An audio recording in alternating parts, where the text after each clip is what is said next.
Jim Jones was not sane. He had not been sane since I saw him in August of 1978.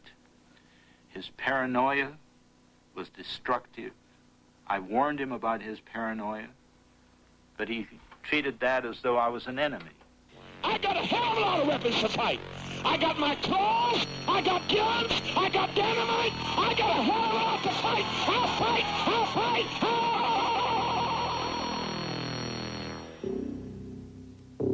By mid-November 1978, concerned relatives of Temple members persuaded Congressman Leo Ryan to visit Jonestown. Ryan brought reporters and a network news team. Nothing could have triggered more dread in Jim Jones. At first, the visit was a success for Jones. Ryan and reporters saw only the superficial, positive side of Jonestown. The next morning, however, 10 people, including Richard Clark, fled into the jungle. Several other families told the Ryan party they wanted to leave. Jones could not change their minds. Congressman Ryan came over to him and he said, "Jim, don't be upset about this." He said, "If half of the people here were to leave, I would still say you have the most beautiful place. It's a dream." Jones would not be soothed. Is it conceivable that he was mentally unstable from an early age? A borderline psychotic who attempted to realize his paranoid delusions of grandeur? Now his dreams seemed to crumble around him. People play games, friend. They lie, they lie. What can I do about liars? Are you people going to leave us? I just beg you, please leave us. Bill, we will bother nobody. Anybody wants to get out of here can get out of here. We have no problem about getting out of here. They come and go all the time. I don't know what kind of game. People like, people like publicity. Some people do. I don't. Emotions ran high as the defectors left with the Ryan party. Tommy Bogue was among them. So we're going down the road, and then they stop to take some pictures further along. When they stop, we tell them, don't stop, keep going, because something's going to happen. So we come into the airport, and that's where we all get off and we wait for the airplanes. And I loaded onto the big airplane, and I was sitting right across from the door in the back. Okay, and then that's when we saw the tractor and trailer coming around.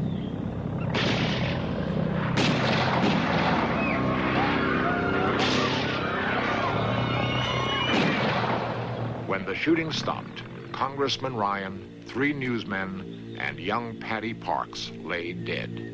10 others, including Tommy Bogue, were wounded. Odell Rhodes is one of the few surviving eyewitnesses to what happened next in Jonestown. Jim Jones came over the speaker system himself, and he called everyone to a general meeting. It's too late. The Congress is dead. The Congress is dead. Many of our traitors are dead. They're all laying out there dead. He told us that the Guyanese army would parachute in on us, and they would torture older people and babies, and that, you know, when they come, you know, we should all be dead. If we can't live in peace, then let's die in peace.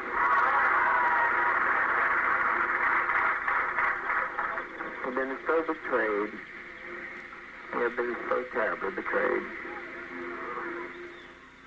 And I was just looking. I mean, here are people my age, older people, younger people, and they were, for the most part, they were voluntarily taking at the time. They were voluntarily drinking poison. This is a revolutionary suicide. This is not a self-destructive suicide.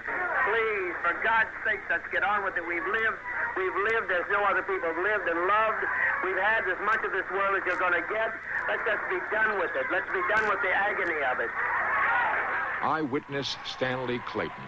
Some people was not getting up out of their seat. They were sitting there, you know, scareless, you know, to death, you know, they don't want to do this. Where people with with Jim Jones there, you know, imposing himself on these people, pulling people out of the chair, you know, and saying, it's time, you know, we do not want, you know, the GDF to come in here and castrate us, or we do not want them to come in and shoot us down like dogs, you know, let's die with dignity and so forth. And the fact that people listened to that, but then there was some that didn't listen to that, and those who did not listen to that were forcibly pulled up out of their seats. If they didn't go over there, they were injected right there. Hurry, my children, hurry. They does not fall into the hands of the enemy. Hurry, my children.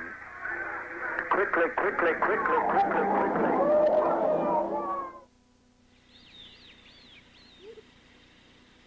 Odell Rhodes and Stanley Clayton escaped into the jungle. When Odell returned with Guyanese officials, they found Jim Jones shot in the head. Of 914 dead, only he and his nurse had not taken poison. Jim Jones and most of his followers are gone, but disturbing questions remain. Is our present society especially vulnerable to men like Jones? Are there other cults in America with tragic potential?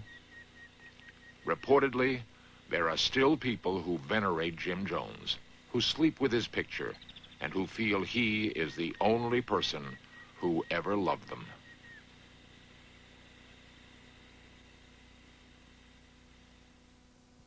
Organizations that offer solutions to all of life's problems can be seductive, but also perilous. Might the lesson of Jonestown help people avoid the danger? The church was bizarre at the end, but it didn't start out that way. What a person saw the church in the beginning and what they saw afterwards were two different things. People were tricked, and I believe that most people can be tricked.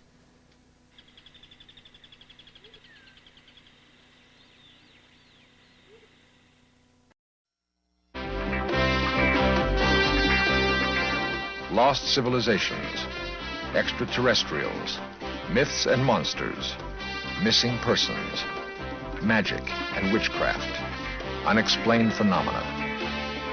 In Search of Cameras are traveling the world, seeking out these great mysteries. This program was the result of the work of scientists, researchers, and a group of highly skilled technicians.